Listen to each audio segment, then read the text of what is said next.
What is up guys, Stanley this side. So in this video, I'm going to show you how to integrate Microsoft Teams with Google Calendar. So let's get started. So first off, head over to Google or any browser and then in the search bar you need to type Google Calendar.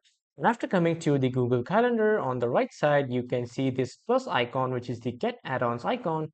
Click on this and then in the top search bar, search for Microsoft Teams Meeting. And after searching, you will find the extension of Microsoft Teams Meeting.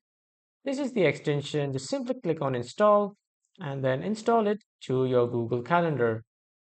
Now, as you can see, Microsoft Teams Meeting has been installed on my Google Calendar. I'll just simply click on done. And then as you can see, the extension has been installed.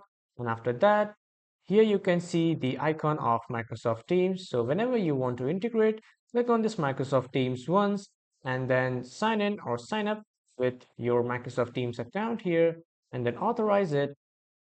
So after signing in, you will be able to access Microsoft Teams with Google Calendar, and this is how you can integrate Microsoft Teams with Google Calendar. That was all for this video, everyone. Thank you for watching.